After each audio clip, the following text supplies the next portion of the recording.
Peace and blessings, people. Peace and blessings. Good morning. Good morning. Assalamu alaikum. What it do? What it do, man? This is your boy, Bringing Flame. Look at that sleep ass. You already know. Make sure you like, share, and subscribe. Like, share, and subscribe. Hit the notification bell. You be left in that loop. You be left in that loop. You have your ears to the streets. Shout out to the black YouTube out there. Rest in peace, Kevin Samuels. He lived forever. Ticket TV, Carcino, Kwame Brown, the league attorney, Mr. Palmer, Bringing Flame. You already know. It's approximately about 5:05 in the morning. I'm about to get my eggs in a few minutes. But I came across this feed on Google, and it's kind of old school. It reminds me of you could say shame, you could say disappointment, and you could say the lack of parenting skills. I just came across an article. It's talking about a retention law for the third graders in the state of Tennessee.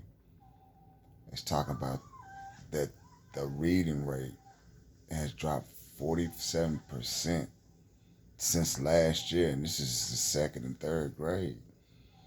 In other words, making children functional illiterates. Now, every other country almost have 100% rate in reading. Why is this country struggling? Why is this country struggling, man? We finna hear this. And it just don't make no sense to me.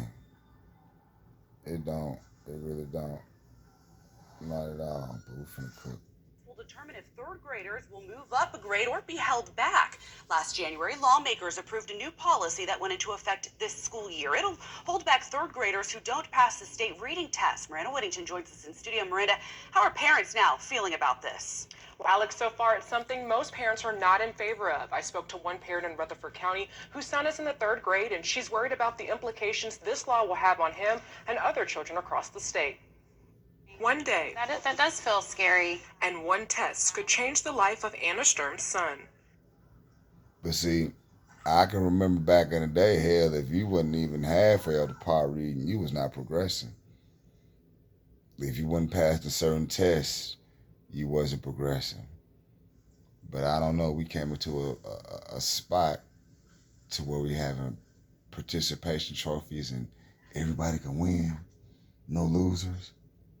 How the fuck can you, we just talked about that not too long ago, dear rooms. How the fuck can you prosper and give a child an advancement gift if they ain't really went through the work? They haven't proven themselves, and you just passing them. You just making them workers for society when they graduate, and they ain't gonna know nothing but just be a tool. Sad, very sad. But hell yeah, it sounds bad, but I'm not against it. Do it sound bad? I'm not against holding a child back if he can't do some, do some things. If it's not, if he's or she's not advancing, I have no problem with that, and that shows shame on the parents. But at the same time, teachers got to do their thing too. But teachers ain't taking their time out. It all starts at home first, to tell the truth. So you got to look at the mirror on that one. Let's cook. I was devastated when I read it as a mother. It was such just a disheartening thing to read that this is going to be something that could impact my child and thousands of children. Last January, Tennessee lawmakers passed a new policy that would hold back third graders who don't pass the state's reading test. As a mom, that decision being taken away from me and my child's teacher and put in the hand of lawmakers is terrifying. Stern's son is currently in the third grade, and she worries about the implications this law will have on him and other students across the state. They're wanting to make a decision on one day, one test, one data point. That's an impact that will last for years to come. Last school year, TCAT's ELA score showed third graders scoring below level increased 47%, and that those students are typically not able to read proficiently. The education of our students is very important to me. I just don't think this law is the way to go about it. Amanda Moore is a school board member for Murfreesboro City Schools and is also worried about this new law. Retention is a serious decision. It can have long-term effects on a child, and that's the sort of decision we need to look at on an individual basis. After more details of the state law were discussed at Tuesday's board meeting, the board voted to ask their attorney to draft a resolution expressing concerns. I think that can have an effect on what our state legislators are hearing, and they may decide to take another look at this before the end of the school year. And for Sturm, that's something she's hoping can happen before testing begins in the spring. If we speak about our concerns, I am absolutely hopeful that our lawmakers will hear us as parents and will make the changes that are best for our kids.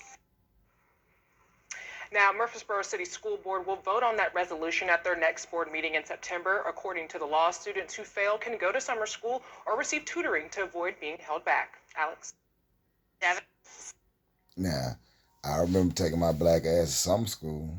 Hell yeah, everybody went to summer school. They was shamed. Because like, yeah, everybody fucked up.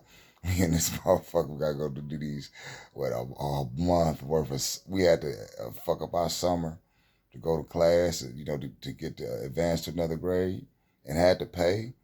Man, that's the price you pay. So you gotta, it starts at home, man. You know, you gotta do the grinding with your child, man. Point blank period, because the school system ain't gonna do shit. If not homeschool, get them out the system. Real talk. But it's your boy, man. Let me know what you think. Like, share, and subscribe. Like, share, and subscribe. You already know. Peace.